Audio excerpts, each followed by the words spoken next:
todos. Pedir desculpa pelo calor que está aqui dentro. É impossível, nós não conseguimos contornar esta situação. E, portanto, acho que está. E, portanto, enfim, é com a água que temos que conseguir ultrapassar a situação. Dizer que, em primeiro lugar, estamos muito contentes e muito honrados com esta primeira iniciativa da Clave de Sul aqui na Casa do Miria, porque estamos absolutamente sensibilizados, é isso que eu queria dizer, antes, mais do que agradecer a vossa presença e a presença de todos, do Padre Aquino, do Sérgio Leite, da Dália, da Câmara Municipal, é dizer que estamos sensibilizados, a Casa do Miria e a Sul Sol e Sal, as pessoas que fazem parte, o Manuel Brito não está cá hoje, eu, o Vasco, estamos absolutamente sensibilizados para a necessidade de um órgão em Lolé e tudo faremos para que isso aconteça. Portanto, expressar aqui, viva voz, para que todos ouçam, o nosso empenhamento nesta causa. E, portanto, muito obrigado a todos por estarem cá hoje. Vou passar aqui a palavra ao Carlos Albino, que é a alma destas coisas e que nos dá muito gosto e muita honra em podermos acompanhá-lo. Muito obrigado pelo que diz respeito à alma. Vamos ver se o corpo não falha.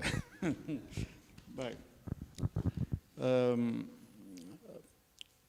cumpre-me apresentar não o Marco Sousa Santos, que é um historiador de arte acreditado e que vamos ouvir, e antes de o ouvir ninguém se deve pronunciar, obviamente, podemos ficar defraudados, mas cumpre-me apresentar-vos a Associação Musical de Lolé, Clave de Sul,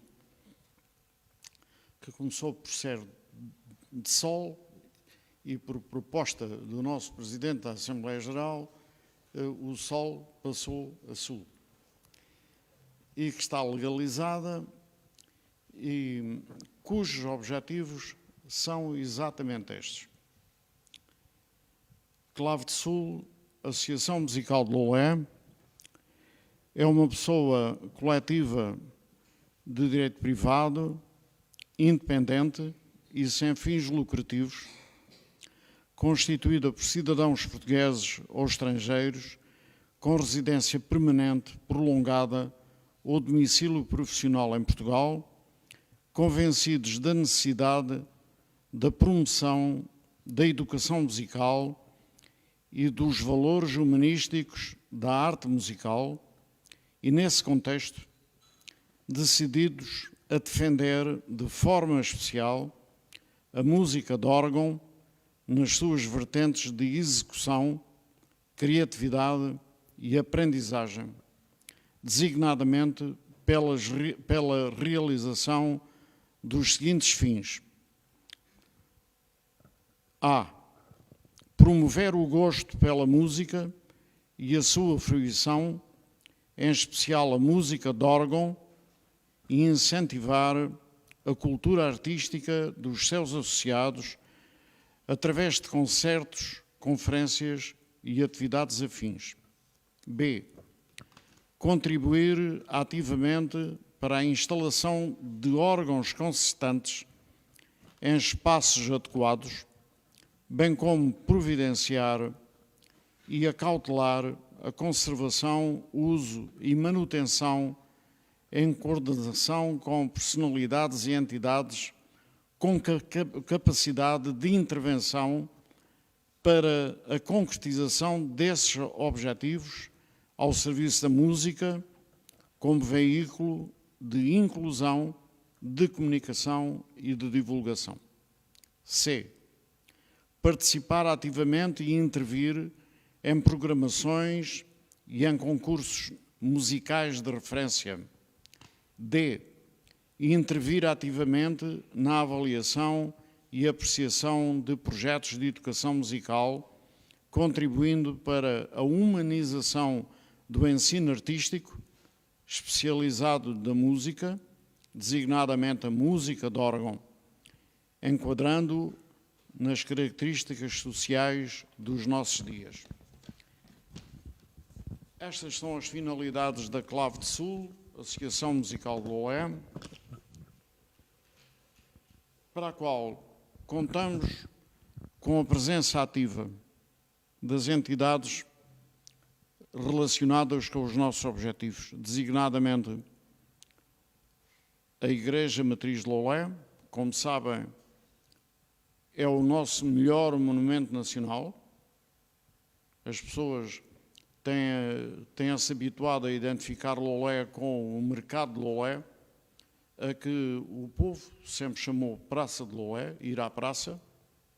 Íamos à praça, agora vamos ao mercado, pronto, tudo bem. Mas o mercado, que é um monumento bonito, já é um bom monumento, a Igreja Matriz de Lolé, milenar, podemos dizê-lo, é o nosso melhor monumento.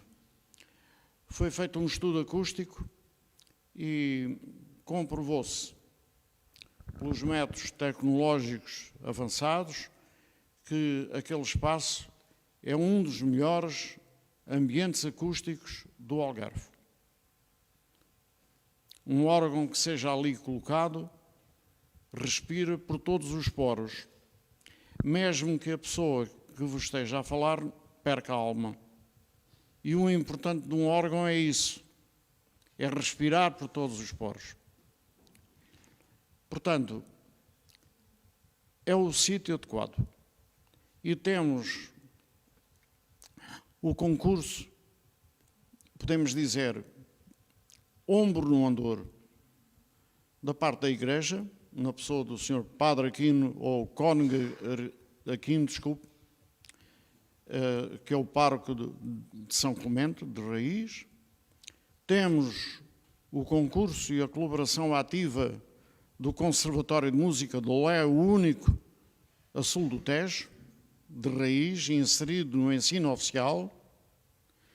Temos na associação os diretores de todos os agrupamentos de educação ou de ensino do Concelho de Lolé e os diretores das escolas autónomas.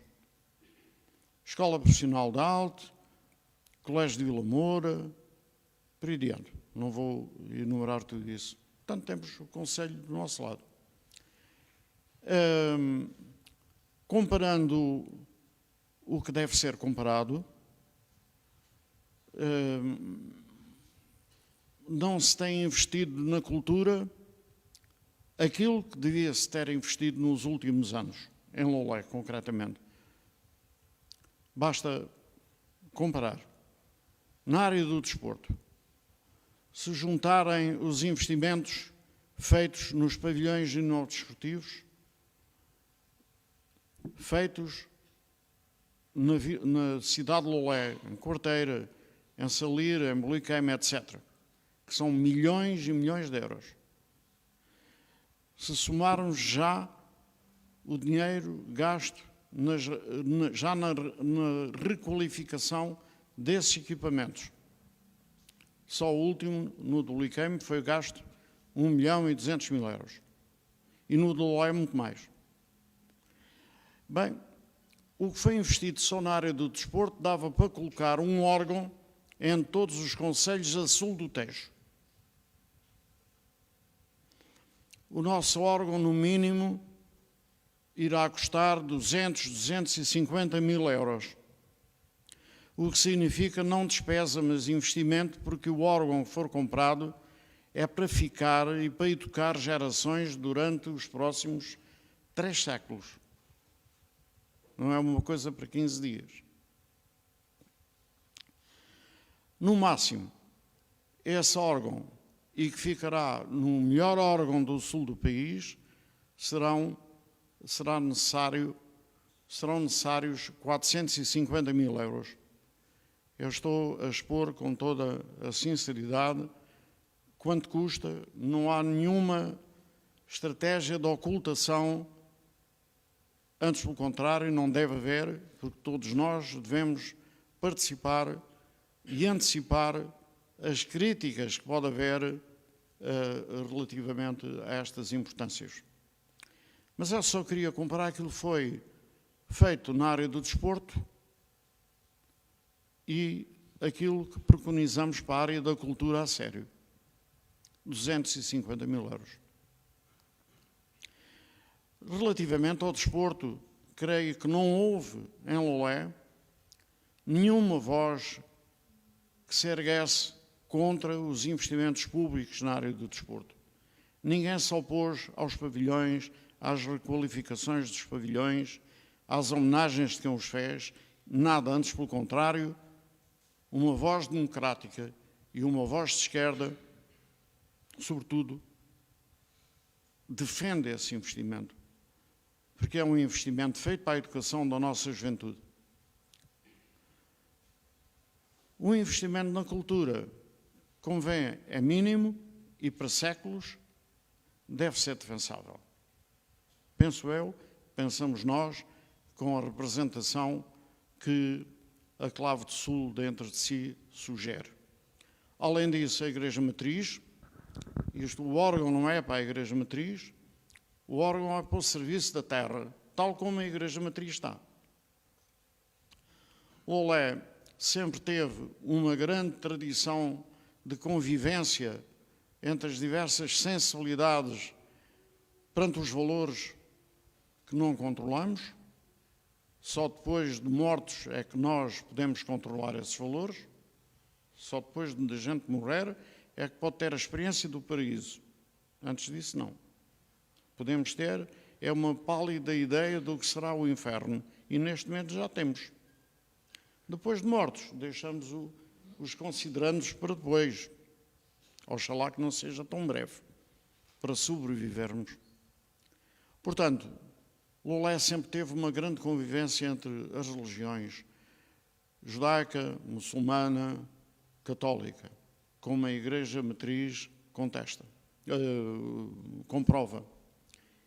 E será bom convivermos com esta ideia doce que é a da convivência. Sem convivência não convivemos, obviamente. A Igreja Matriz é um monumento nacional, é usado para a Igreja não se importa que outros o usem dentro do quadro de valores, julgo não estar a produzir nenhuma blasfémia, e o Sr. Padre Aquino pode contradizer-me, por favor, antes que eu cometa algum pecado mortal, não é? E nós vamos para a frente. Devo-vos dizer que o restauro da igreja, que está para muito breve ser aberto ao público, a igreja está linda, linda de morrer. A igreja e o respectivo museu, que vai ter um museu que nunca teve, com estatuária antiga, etc, etc, onde as pessoas se vão surpreender e onde já foram feitas obras para poder suportar o órgão de Lolé, para suportar 5.000 quilos no coro alto. Portanto, estamos seguros. Já está acabado. Na última hora, mas salvou-se o assunto. A Clave do Sul, que é como vos disse, é uma associação privada, de direito privado, sem fins lucrativos, vai servir como ponte entre as diversas instituições e interesses comprometidos com este património que queremos erguer. Tem que haver algo que sirva de plataforma de apoio para não andarmos sempre dependentes das vontades efêmeras de um poder sediado aqui ou sediado ali, flutuante, como nós sabemos pela experiência dos últimos anos. Portanto, queremos uma associação sólida, toda a gente pode entrar, não há portas fechadas, toda a gente, não se paga muito, antes pelo contrário. Vamos procurar, por todos os meios, designadamente pela via mecenática, o apoio de investimento para atingirmos o valor necessário para a construção de um órgão a sério. com a concertação, assim esperamos, do Conservatório de Lolé, cujo diretor é também vice-presidente da Clave de Sul, o professor Sérgio Leite, e pensamos, mal esteja o órgão a tocar, que está a ser concebido pelo maior organeiro que Portugal tem neste momento, Dinarte Machado, o construtor, que fez a reconstrução, entre outras coisas, dos órgãos de Mafra. É um homem extremamente sabedor do que está a fazer. Aliás, aproveito a oportunidade para vos dizer que no final de agosto a segunda conferência será aqui apresentada pelo mestre organeiro Dinarte Machado, que vai nos explicar o que é isto do órgão português, do órgão histórico português, etc, etc. Haverá depois outra conferência também em setembro e por aí diante. Vamos procurar conferências mensais, tal como também na Igreja Matriz, mal seja possível, teremos concertos mensais. Os concertos de Lolé. Esses concertos vão centrar-se no órgão, mais um ou dois ou três instrumentos que sejam compatíveis com a música de órgão, desde o violoncelo, a viola, os instrumentos de sopro, por aí adiante. Vamos manter essa cadência, sempre em coordenação com o Conservatório e, naturalmente, com a Igreja. Portanto, não me vou alongar mais. Agradeço a vossa presença e àqueles que nos estão a seguir através da net, e agradecer também ao Marco Sousa Santos, investigador, que nos ensina alguma coisa sobre os séculos em que, como se escreveu no Facebook, que é o nosso órgão de informação oficial agora, há um segredo que leva com que os loutanos nasçam com música no coração. É que durante séculos esta terra teve órgão e organista, harpa e arpista, pagos pelo erário público de então, semanalmente. E até se sabe disso pelas discussões e questionamentos que eles próprios punham, a dizer que recebiam um pouco, não tinham, não sei o quê, mas o Marco vai nos explicar isso. E durante séculos, uma terra que recebe esta ensinança, obviamente, que só pode ter filhos que nasçam com música no coração, como os loutanos sabem muito bem. Sabem, o nosso amor pela música, seja ela a música velha ou a música nova, ou a única música, está aí. Vamos repor essa tradição profunda, irradiadora, não é só para Lolé, é para todo o Algarve. E se mais órgãos surgirem no Algarve, cada vez melhores, melhor ficará Lolé e ficará o Algarve. É preciso é que nós saibamos o valor desse instrumento, como a Espanha sabe, como o norte do país sabe, como toda a tradição do norte da Europa sabe. Só nós aqui no sul é que pensamos, alguns, que a música de órgão é uma coisa, enfim, de elites, nada disso. Nada disso. É o básico de um órgão. Cuidado. Uma coisa é o órgão, outra coisa é o harmónio. Palhetas. O órgão é um instrumento que é capaz de imitar tudo o que se possa imaginar. Imita a voz celeste, a voz humana, um coro, a tuba, um saxofone, um rabecão, um contrabaixo, um alto, o clarinete, o que vocês quiserem. Quanto mais aprimorado é o órgão, mais assim ele está apto a reproduzir. e ouvir um órgão é como que presenciar neste momento o nascimento do universo, tal como alguns telescópios espaciais já são capazes de fazer. Surpreenda o nascimento do universo. Nós, através da música de órgão, surpreendemos isso. Desculpem a paciência que vocês tiveram que ter para ouvir esta alma que fala. Muito obrigado.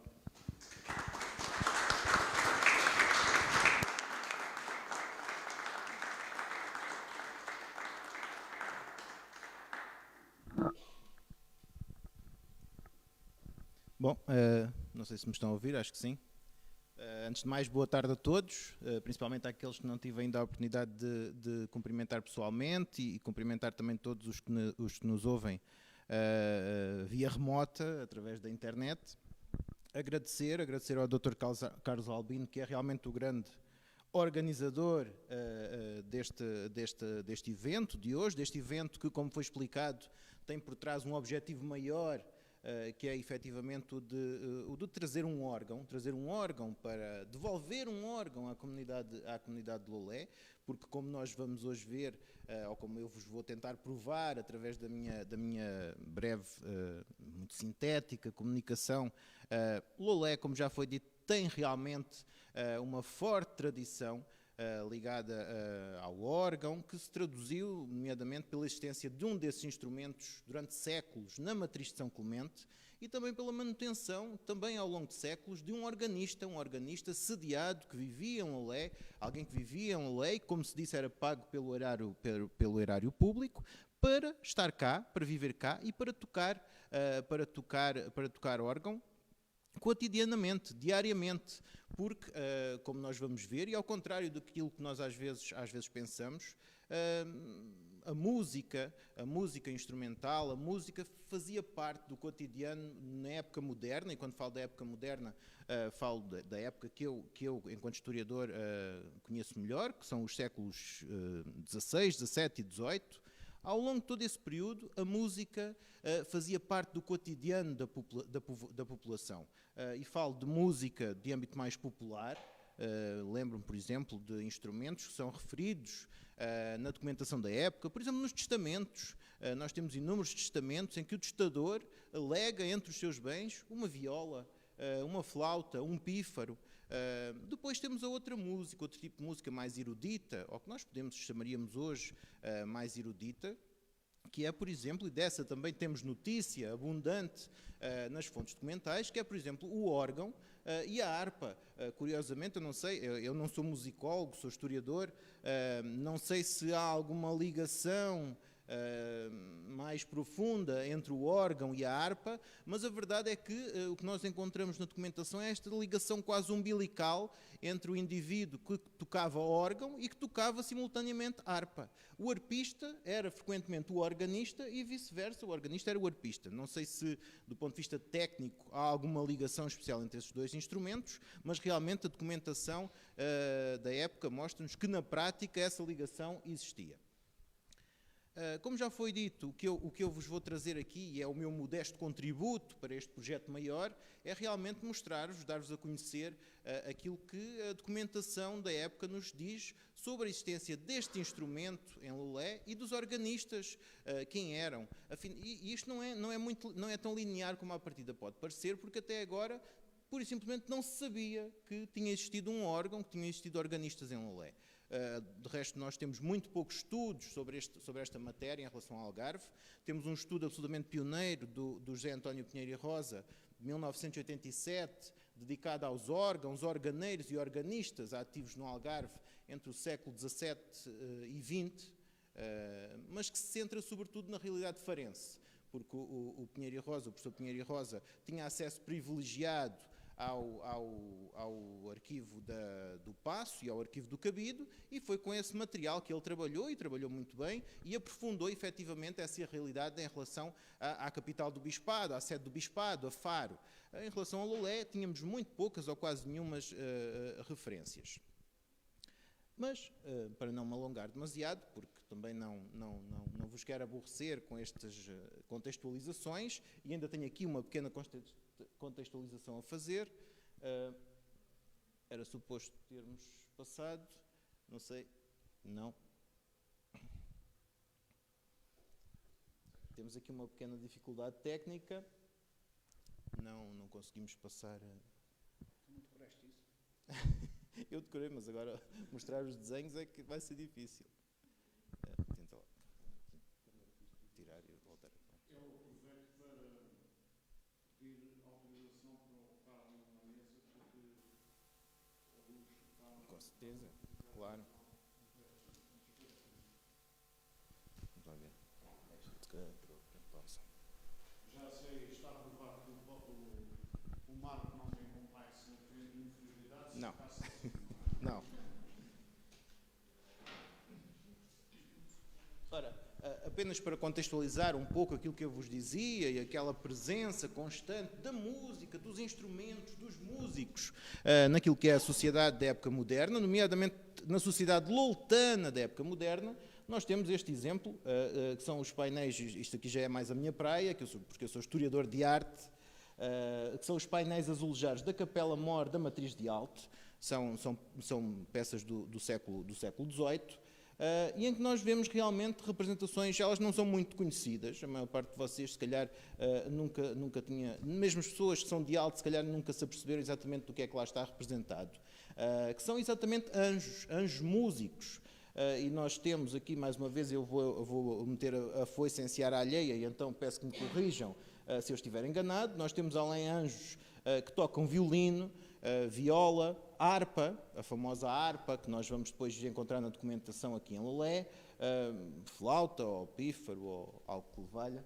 E aqui, não sei, penso que será um cravo, algum tipo de cravo, que não é exatamente da mesma família do órgão, mas que é também um instrumento de teclado. E aqui nós percebemos, portanto, como era comum, como era algo comum, normal, vulgar na vida realmente dos algarvios da Idade Moderna, a presença da música, e ainda mais, como veremos, da música de órgão e da música de harpa, que estavam intimamente ligados à liturgia, à missa, às cerimónias que se celebravam nas igrejas, nomeadamente na matriz de São Clemente, porque os órgãos, em Portugal, na realidade nacional, os órgãos estão quase sempre ligados às igrejas. Não a todas as igrejas, normalmente às igrejas, às matrizes, às colegiadas, igrejas mais importantes, as sedes das freguesias mais importantes, das grandes vilas, das grandes cidades. Obviamente nas aldeias não seria de esperar encontrar um órgão, mas nas vilas, nas cidades, sim. Não só nas sedes, nas matrizes, mas também, por exemplo, nas igrejas conventuais. A documentação mostra-nos, e em relação ao Lolé não foi possível encontrar nenhuma dessas referências, mas é muito provável que algum dos conventos de Lolé também dispusesse de um órgão, e provavelmente de um organista ao seu serviço. Mas, portanto, isto apenas para vos lembrar que a música era algo de muito presente na realidade da época moderna. Em relação aos órgãos propriamente ditos, o termo órgão deriva do grego organon, que significa literalmente instrumento, e este é um instrumento musical da família dos aerofones de teclas, que é constituído por 4 partes, por assim dizer: a parte pneumática, a tubaria, a mecânica e a caixa. Esta caixa, que para mim, é aquela sobre a qual eu poderia falar mais, porque é a parte mais artística, é o exterior, o revestimento de todo o mecanismo do órgão, e para mim, enquanto historiador de arte, isso, olhar para ali, dá-nos logo, à partida, indicações do período artístico em que estamos a falar. Quando olho para a parte mecânica, para a tubaria, aí já consigo falar menos, mas essas questões técnicas, sobre essas questões técnicas falará o mestre Dinarte Machado, que com muito mais propriedade sabe e conhece esta temática. O som do órgão é produzido através da passagem do ar que é armazenado no fole, através de tubos, aqueles tubos que nós vemos ali, que têm diferentes formatos, diferentes comprimentos, diferentes larguras, e tudo isso permite depois a criação de diferentes sons, de todo um leque de sons, de tonalidades, sendo que essa passagem do ar é regulada através de comandos, manuais e pedaleiras, e direcionada através daquilo que é o teclado. Os órgãos, e isto também é importante, porque nós falaremos sobre as dimensões do órgão de Lolé. Os órgãos têm dimensões muito variáveis, havendo-os do tamanho de um baú, de um pequeno baú, e, portanto, estes eram móveis, podiam ser levados, transportados de uma igreja para a outra, por exemplo, mas também existiam outros com vários metros de altura. Nós víamos há pouco as imagens do célebre órgão da sede Faro, que tem vários metros de altura, que está colocado no coro, e realmente é um órgão de grandes dimensões, mas há outros muito maiores até. Há alguns que têm a altura de vários andares. Historicamente, em Portugal, como vos dizia, os órgãos encontram sobretudo associados a igrejas, onde desempenham um papel de destaque na liturgia, e colocados no chamado coro alto. O coro alto é uma estrutura que há no interior da igreja, imediatamente a seguir ao portal axial, ao portal principal do edifício, e era nessa posição que normalmente os órgãos eram colocados, sendo que também temos casos documentados em que o órgão, normalmente quando os órgãos eram de menores dimensões e, portanto, tinham menos capacidade de projeção, eles eram colocados numa zona mais próxima da capela-mor, nomeadamente no transepto. Em relação à música, o órgão podia ser tocado a solo ou podia acompanhar as vozes, também uma voz de um solista ou, por exemplo, a voz de um coro, as vozes de um coro, como também já tínhamos falado. Ao falar sobre os órgãos, é também preciso distinguir duas realidades, que são a dos profissionais diretamente associados a este instrumento. Por um lado temos o organeiro, que é quem constrói o órgão, e depois temos o organista, que é quem toca o instrumento. Temos, portanto, normalmente associado a esta temática, estas duas figuras centrais, o organeiro que fabrica e o organista que toca o instrumento. Em relação ao Lolé, como seria de esperar, estamos a falar de uma vila, não temos nenhum organeiro, os organeiros foram sempre como vocês facilmente percebem, as encomendas eram poucas. Quando se fazia uma encomenda de um órgão, era uma grande encomenda e um órgão podia durar centenas de anos. E então, em cada momento histórico, nós temos relativamente poucas oficinas de organeiros ativas no país. Já os organistas são centenas, porventura milhares ao mesmo tempo, porque, como vos dizia, as vilas, as cidades, tinham, a regra geral, um organista residente.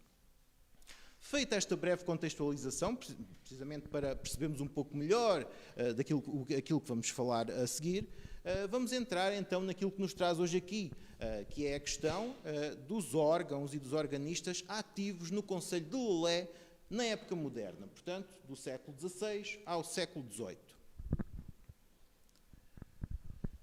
A primeira referência vagamente associável à existência de um órgão é uma visitação feita pelos freiros da Ordem de Santiago à Igreja de São Clemente, à Matriz de São Clemente, em 1518, em que os freiros nos deixam inscrito no seu relatório que realmente sobre o portal principal, no tal lugar naquele local que eu identifiquei como o coro alto, havia um coro de madeira, bom.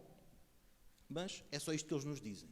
Não fazem qualquer referência à existência do órgão e, regra geral, estes relatórios eram relativamente exaustivos e seria à partida, se existisse um órgão, desde logo porque ele faz referência ao coro, isso teria ficado inscrito. Portanto, com algumas reservas, nós podemos dizer que, provavelmente, em 1518, não existia ainda um órgão. O que não quer dizer que anteriormente não tivesse existido um, que depois tinha sido destruído. Neste momento histórico, não existiria um órgão. Depois, numa visitação a seguir, em 1554, aparece-nos aquela que é realmente a primeira referência documental à existência de um órgão. Portanto, há 468 anos, há quase 5 séculos, já havia um órgão aqui. Isto porque o visitador, no relatório que deixa desta visita de 1554, diz claramente que há uma escada que vai para uns órgãos que estão no corpo da Igreja de São Clemente. Temos, portanto, esta que é a primeira referência documental conhecida à existência de um órgão.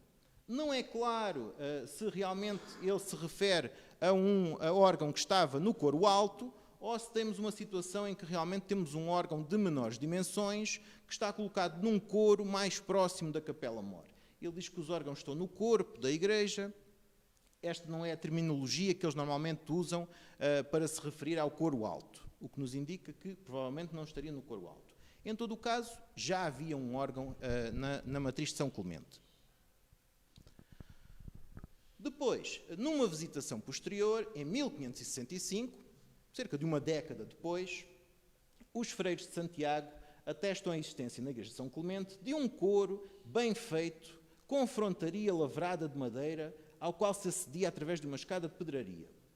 Contudo, nada dizem a respeito da existência de um órgão. Estamos, portanto, aqui um pouco hesitantes em relação à existência ou não do órgão neste momento, em 1565, sendo que ele existia uma década antes. Mas, mais uma vez, como vos digo, a ausência de referências pode indicar que o órgão, pura e simplesmente, já não existia.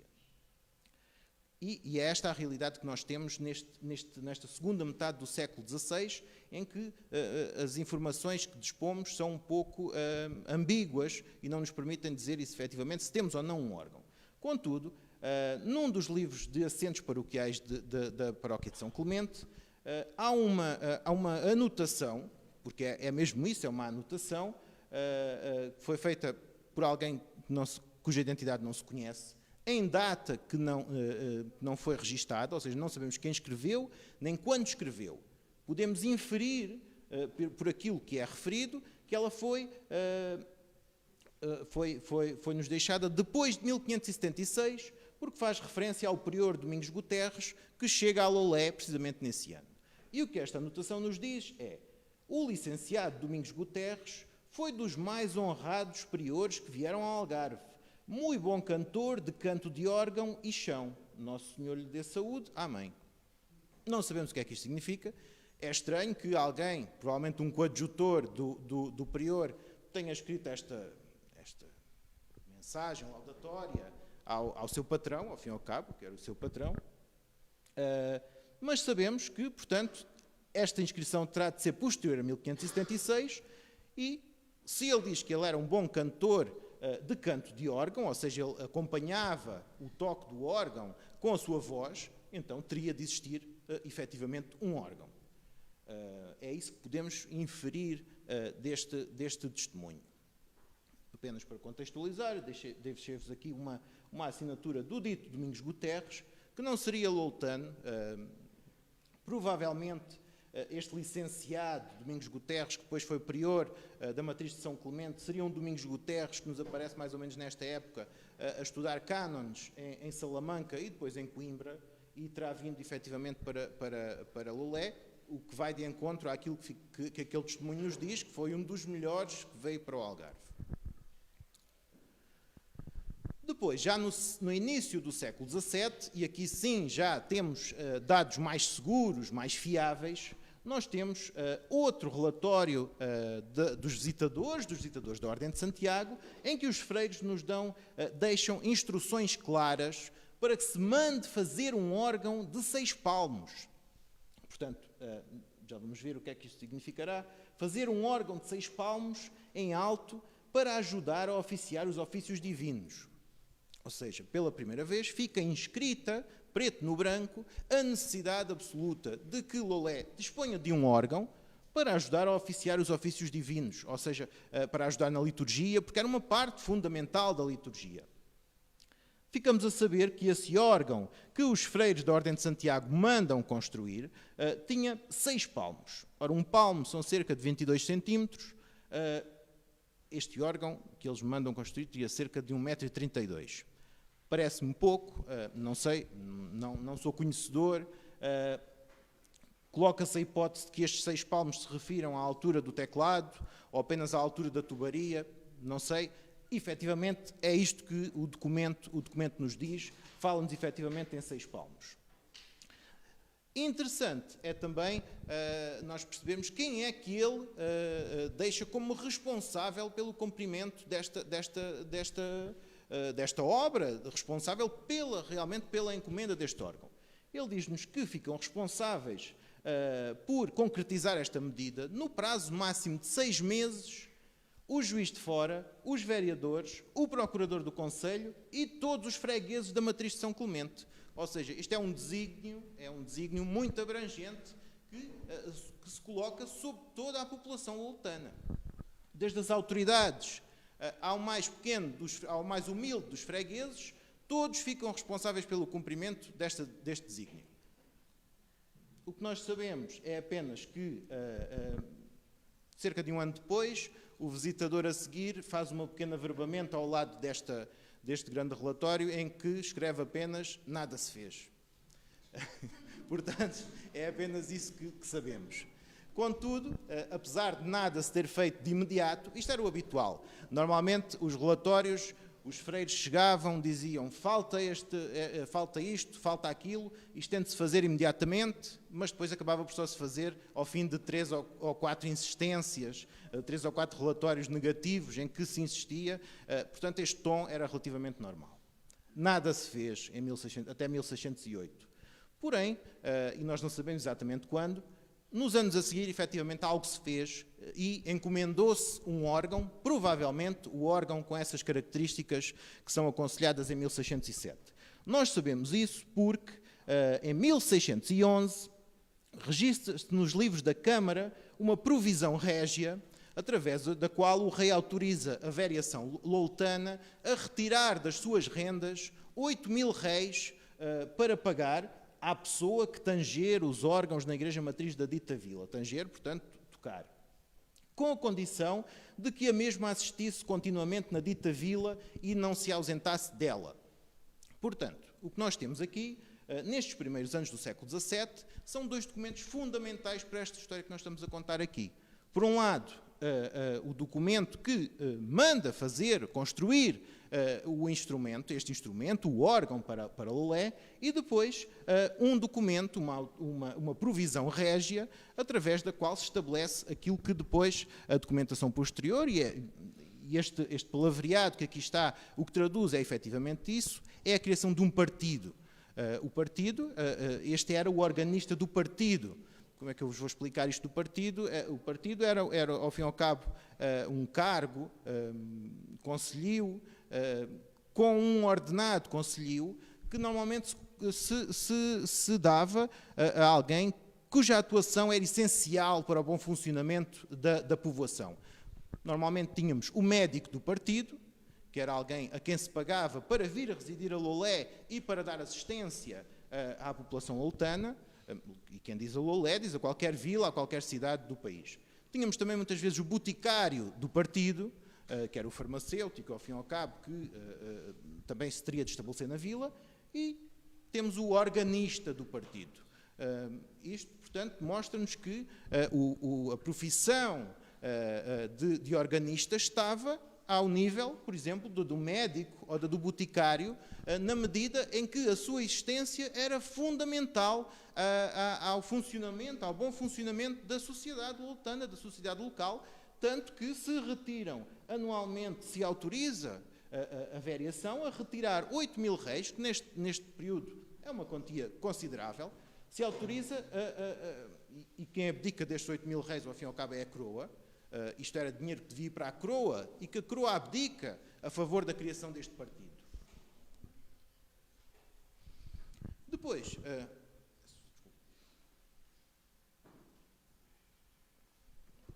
temos, portanto, a encomenda do instrumento, a criação do partido e depois, em 1616, temos a identificação daquele que terá sido o primeiro organista da Vila de Lolé.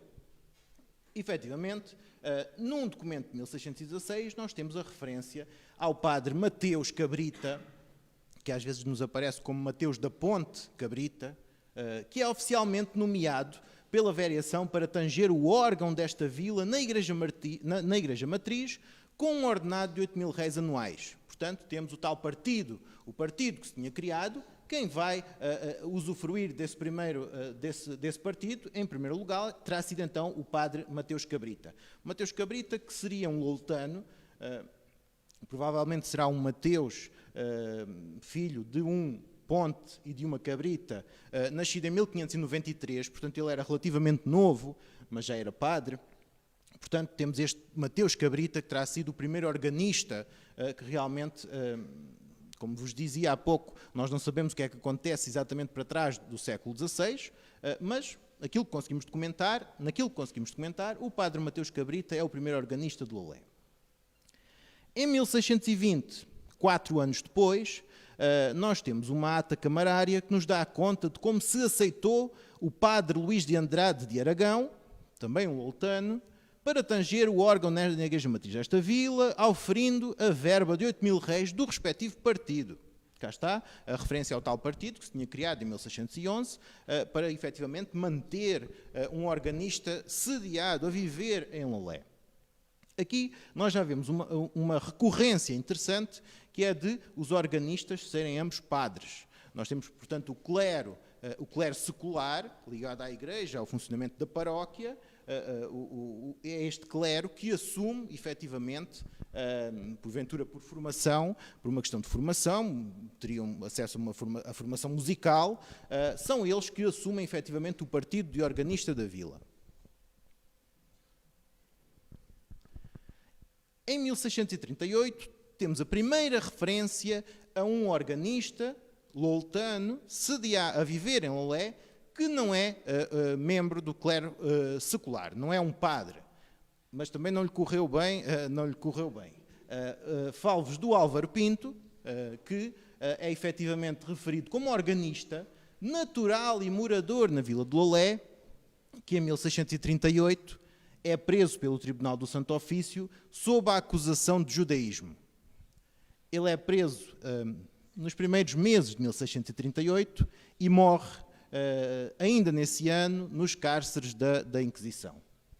É, portanto, mais um organista, neste caso até um loltano, que não é membro do clero regular, é, portanto, o primeiro secular, o primeiro leigo, que assume, ou que temos notícia de ter desempenhado as funções de organista. Em 1651, temos novamente um não clérigo a assumir estas funções. Trata-se do António da Taíde, de que eu não encontrei, efetivamente, pormenores sobre a sua biografia, pelo nome, pelo apelido, provavelmente será também um loltano, que é identificado como estudante e morador na vila, e que neste ano de 1651 se apresenta perante a variação e requer perante os vereadores o partido de tanger o órgão da Igreja de São Clemente, e acrescenta mesmo como o tinha, ou melhor, nos termos em que o tinha, o padre Mateus Cabrita. Não sabemos muito mais sobre ele, sabemos, portanto, que ele, neste ano, pede o partido de organista e os vereadores acedem ao seu pedido. Em 1656, temos a primeira referência, e isto é muito interessante porque também nos dá aqui um enfoque diferente nesta questão do organista e do modo como se financiava a presença contínua, permanente do organista em Lolé, que é o papel que as confrarias desempenhavam também nessa manutenção deste profissional. Em 1656, e isto remonta a 1656, porque nós efetivamente não temos, eu estou convencido que apenas porque não temos registros anteriores, esta informação é retirada dos livros de contas da confraria. Estou convencido que se tivéssemos livros de contas anteriores, também lá encontraríamos as referências aos pagamentos que se faziam ao organista, porque o organista recebia o tal dinheiro do partido, mas o dinheiro do partido era apenas para cumprir as suas obrigações com a freguesia, com a igreja, com a colegiada de São Clemente. Mas depois as confrarias, nomeadamente as confrarias que estavam sediadas na Matriz de São Clemente, quando tinham as suas festas privadas, nomeadamente a sua festa anual em honra do seu padroeiro, também queriam a participação do organista e, para isso, tinham que pagar um extra.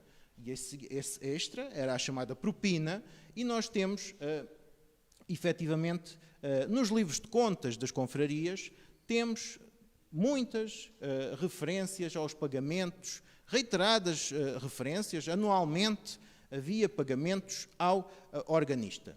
A Confraria de Nossa Senhora da Piedade, por exemplo, em 1656, despende 1.400 réis. Imaginem, portanto, o partido era de 8.000 réis, 1.400, um acréscimo de 1.400 era significativo. E isto era apenas de uma confraria, sendo que as outras que existiam na igreja também o fariam. Poucos anos depois, a confraria mantém gastos anuais com os músicos e, em especial, com o padre Mateus Cabrita, a quem pagam 1.000 réis por ano, o qual se ocupava da cantoria da missa, de canto de órgão e de stanger. Aqui apenas uma à parte. Eu falei da Matriz de São Clemente, aqui estamos a falar da Confraria de Nossa Senhora da Piedade, isto só para dizer que esta referência, portanto, a Confraria de Nossa Senhora da Piedade estava estabelecida, sediada na ermida da mesma invocação.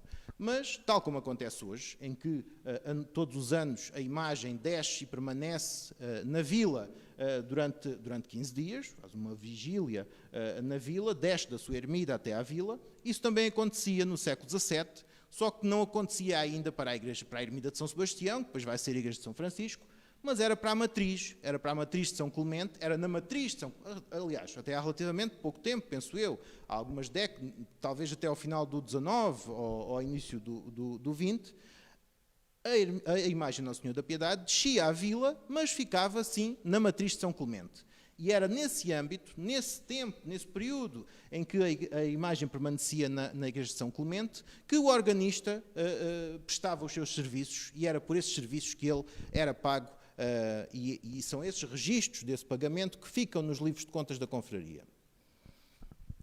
Depois temos o mesmo tipo de referências em relação às demais confrarias sediadas na matriz de São Clemente. A Irmandade das Almas, por exemplo, em 1663, paga 600 réis ao arpista pela festa e mais 200 réis ao padre Manuel Mendes Nogueira, mais uma vez um padre, um membro do clero regular, do clero secular, da música de canto de órgão da festa. As referências são invariavelmente estas, do canto de órgão. Portanto, nós temos o órgão a tocar e alguém que canta, acompanha o tocar do órgão com a sua voz. Já no final do século XVII, nós temos nos livros camarários novas referências, nomeadamente referências um pouco vagas, em que apenas temos a identidade da pessoa e a sua identificação como organista, a este João dos Reis, que provavelmente seria um loutano. Nesta altura, consultando a documentação de que dispomos, só se encontra um João dos Reis, que realmente era também loutano, e encontra-se esta referência à sua classificação, identificação como organista e ao pagamento que lhe é feito pela variação pelo Senado da Câmara. Já no século XVIII, portanto já temos aqui uma longa caminhada desde 1554. Em 1725, os freiros da Ordem de Santiago dão conta de como na matriz de São Clemente existia um organista, ao qual pagavam a fábrica, portanto, a igreja, a colegiada de São Clemente, e as várias confrarias da igreja, em função do trabalho que tinha ao serviço de cada uma. E isto, como já tínhamos falado aqui, e muito bem, isto invariavelmente dava lugar a conflitos. Isto porque as confrarias não queriam pagar, os freiros da Ordem de Santiago recebiam queixas do organista porque as confrarias não lhe pagavam, umas achavam que pagavam de mais, outras achavam que pagavam de menos. Aliás, nós aqui temos o relatório, propriamente dito, em que o freire da Ordem de Santiago diz: fui informado que na dita igreja há organista, a que paga a fábrica e mais confrarias da igreja. E porque uma destas tem o dito organista muito trabalho e menos ordenado, como é a confraria das Santas Almas, em que se não lhe dão mais de 2.000 réis de ordenado, além de um saco de trigo que lhe pagam, mando que se lhe acrescente o ordenado dos 2.000 réis mais 10 tostões, que vem a fazer 3.000 réis por ano pela corroboração do seu trabalho. Portanto, temos permanentemente este conflito em que o organista trabalha, mas quer receber mais, ou pelo menos quer que lhe paguem pelo trabalho que executou. Em 1737 temos outra destas referências dispersas, mas que nos dão conta da manutenção do cargo e da identidade do organista, que é um tal Sebastião de Brito de Aragão, que, mais uma vez, pelos apelidos, será um loutano. Neste caso, um leigo. Portanto, temos sempre esta alternância entre padres, leigos, ambos a servirem as funções de organista. Em 1744 tem lugar um dos episódios mais interessantes desta história, desta ligação entre o Lolé e os órgãos. Em 1744, a variação decide que, visto ter vagado o lugar de organista, talvez por morte ou por desistência do anterior proprietário do cargo, e ser necessário para o povo quem o ocupasse, ser necessário, não é portanto um luxo, é algo que é necessário, como também que fosse mestre de música, se mandou chamar para esta vila a Carlos dos Santos, arpista da cidade de Faro. Ele aqui é identificado apenas como arpista, mas depois na outra documentação a seguir é claramente como organista, com o partido de 40 mil réis. Portanto, aqui temos um acréscimo bastante significativo em relação à inflação. A inflação que continua ainda hoje galopante. O valor do ordenado seria suportado pela Câmara, pelas confrarias e pelo Priostado de São Clemente e também pela Santa Casa da Misericórdia. Ou seja, todas as instituições que tinham interesse realmente em recorrer a músicos, a instrumentos nas suas celebrações, comprometem-se a ajudar a pagar este ordenado, o ordenado que era devido para manter este organista em Lolé. Nós sabemos, a partir da documentação de Faro, que este Carlos dos Santos não é um organista qualquer. Nós estamos a falar de um indivíduo andaluz, ele não é português, ele é andaluz, nascido em Ayamonte, que estava estabelecido em Faro há mais de 20 anos e era o organista principal da sede de Faro. Nós estamos, portanto, a falar num indivíduo certamente capacitado, que durante mais de 20 anos desempenha o ilustre cargo de organista da sede de Faro. E então vejam bem o que terá sido, em 1744, a Câmara de Lolé vai buscar o organista da sede de Faro. O que é que isso terá significado para a população farense, por exemplo? Terá sido uma grande afronta. Ou talvez não, como veremos a seguir. Trouxe aqui apenas uma assinatura do Carlos dos Santos e 2 moedas de ouro, porque realmente o ouro ele gostava de ouvir as teclas, mas também gostava muito de ouvir o tilintar das moedas, como nós veremos pelo que acontece a seguir, porque ele chega em 1744, mas logo em 1746, menos de 2 anos depois, o Carlos dos Santos dirige-se à variação e pede um aumento de 12 mil réis. A Câmara reúne imediatamente, vota e decide que devia ser despedido do partido de organista desta terra. Realmente ele dura muito pouco tempo, abre imediatamente um conflito com a variação e com a população, porque pede um aumento bastante significativo e de imediato o que acontece é que o Carlos dos Santos parte de Lolé, não sei se voltou a Faro ou não, provavelmente não, mas de imediato se nomeia um organista interino para cumprir as funções mínimas associadas a esse cargo. E isso, o organista que é nomeado é nada mais, nada menos do que um tal padre Frei António da Boa Hora, que é um agostinho descalço, assistente no convento de Lolé. É o primeiro religioso regular, portanto um frade, até aqui tínhamos apenas padres, membros do clero secular, aqui é a primeira vez que um padre de uma ordem assume estas funções. Isto mostra-nos 2 coisas. Por um lado, que dá-nos a entender que eles tinham algum tipo de formação musical, como seria de esperar, e que porventura também existiria no convento um órgão, e por isso o padre sabia tocar e estava apto a entrar imediatamente em funções. E é isso que realmente acontece. Em 1747, porque aquela era uma solução necessariamente temporária, a variação nomeia um novo organista do partido da vila.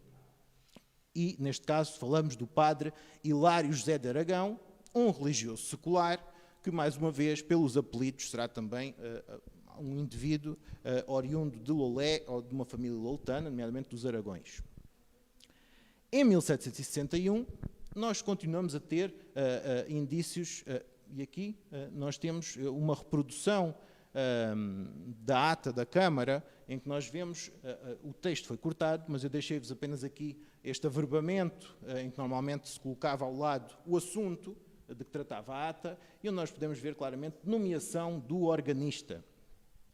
Em 1761, nós continuamos a encontrar nos livros de contas das confrarias loutanas este tipo de referências, nomeadamente este em que a confraria de Nossa Senhora da Luz cita na matriz de São Clemente, despende anualmente 800 réis relativos ao ordenado do organista, que continuava a ser o referido padre Hilário José de Aragão.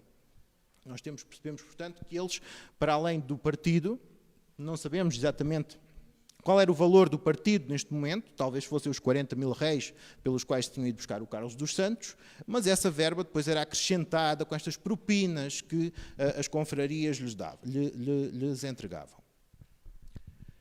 Finalmente, e estas são as duas últimas referências que nós temos à atividade de organistas em Lolé, não sei se existem outras posteriores, eu efetivamente não as encontrei. Nós temos em 1763 a Irmandade de São Pedro, que era a Irmandade dos Clérigos, a Irmandade à qual apenas pertenciam os clérigos da Colegiada de São Clemente, e que estava sediada num nicho, apenas num nicho do retábulo da Capela Mor, no nicho onde estava a imagem de São Pedro. A Irmandade de São Pedro paga 500 réis ao organista por tocar o órgão na véspera e dia de São Pedro. Nós temos, portanto, aqui a confirmação de que essa propina que as confrarias lhes davam diziam respeito apenas àquele serviço de um dia, nomeadamente do dia da festa da confraria ou da Irmandade. Mas pronto, lá está as tais questões, às vezes, dos maus pagamentos, em que, efetivamente, a última nota, a informação que nós temos a este respeito, é realmente a que nos é deixada por um visitador da Ordem de Santiago, que ordena aos eclesiásticos da Irmandade de São Pedro que paguem, efetivamente, que a adição do organista por tocar o órgão, assim na festa como nas missas do ano da obrigação desta congregação, se pague sem falta. A partir daqui, nós deixamos de ter, efetivamente, referências documentais à presença do organista e do órgão. Mas isto permite-nos duas coisas, dá-nos duas informações que não estão aqui, mas que nós conseguimos retirar a partir daqui, que é, por um lado, de que realmente havia cada vez mais dificuldade ou resistência em pagar efetivamente o ordenado ao organista, e esse pagamento vai ser sempre um foco de problemas, e por outro lado permite-nos afirmar que o órgão sobreviveu ao terremoto de 1755. Ou seja, a Igreja terá sofrido danos, mas se o órgão desapareceu pouco tempo depois, não foi por causa do terremoto de 1755. Terá sido porque realmente o instrumento se avariou, se estragou, e não houve quem o consertasse, ou não houve dinheiro para o consertar, ou então deixou de haver efetivamente dinheiro para pagar ao organista. Algo aconteceu, mas efetivamente, a partir deste momento, eu não encontrei informações, o que não quer dizer que elas não existam, como é óbvio. Para terminar, deixo-vos apenas este levantamento, então, são 10, 11, salvo erro, organistas que nós efetivamente conseguimos documentar, que nos dão notícia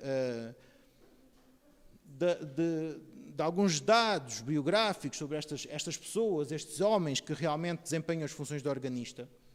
Desde o século, quer dizer, nós só temos informações sobre os organistas desde 1653, mas como vimos, o órgão existia antes, existiam outros organistas cuja identidade nós desconhecemos. A partir daqui, destes dados, nós podemos dizer que os organistas eram maioritariamente loutanos, eram padres, eram religiosos, eram leigos.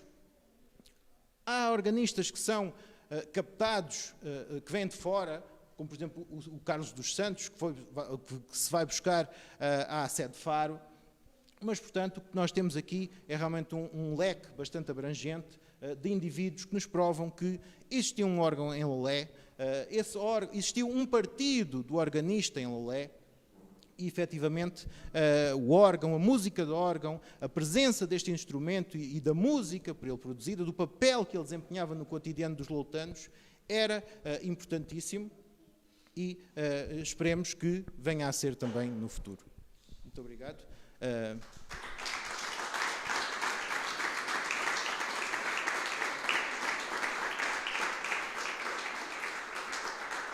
Não sei se tem alguma questão, se eu souber responder, terei todo o gosto.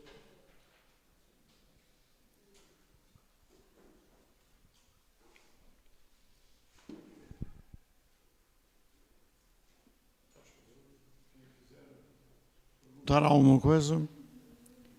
É gratuito, não se paga nada, porque com tanto dinheiro que o nosso organista recebeu ao longo dos séculos, tantos milhares de reis, não sei o quê, muito obrigado, Marco, por nos elucidar sobre esta experiência musical que atravessou séculos em Lolé. E se os senhores quiserem colocar alguma questão, só favor.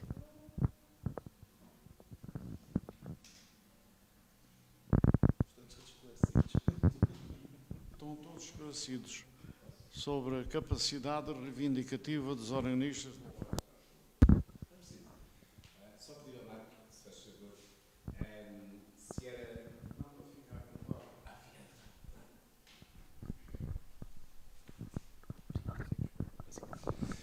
só colocar uma questão ao Marco, se ele sabe esclarecer. Penso que é este caso do Álvaro Pinto, que aparece a dada altura, que eu já tinha encontrado uma referência, penso que é referido pelo Dr. Borges Coelho, que acho que este processo existe mesmo, está documentado na Torre do Tombo. Penso que este... Sim, o processo existe, ainda não está digitalizado, penso que ainda nunca foi estudado, por isso eu não sei exatamente em que termos, não sei se seria uma coisa interessante perceber se a prisão e a acusação de judaísmo têm alguma relação, não, se tem alguma relação até com as suas funções enquanto organista, se por acaso poderá haver alguma relação entre aquilo que ele fazia enquanto organista e depois essa acusação, a raiz dessa acusação, mas o processo, tanto quanto ainda não está digitalizado, e eu efetivamente não o consultei, recolhi apenas essa informação que consta do Borges Coelho, de uma das obras do Borges Coelho, mas será algo para desenvolver no futuro, porque eu estou convencido que outros nomes de outros organistas terão necessariamente de aparecer, porque nós temos aqui grandes hiatos em que realmente não terão de ter existido outros organistas. Aliás, eu até esqueci-me de referir, até incluo aqui um Brás Camacho, que aparece no final do século XVII, que nunca é referido como organista, mas é sempre referido como arpista.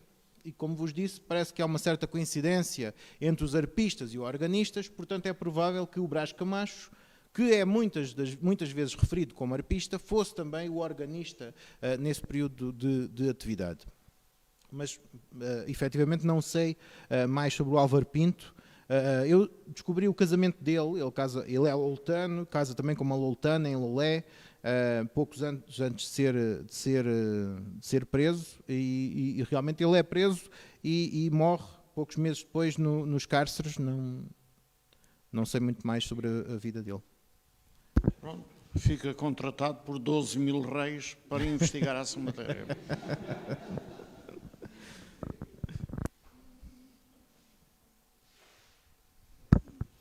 Mas não há nenhuma questão. O Bruno Inácio, que é um investigador destas coisas todas, não quer ganhar uns réis também.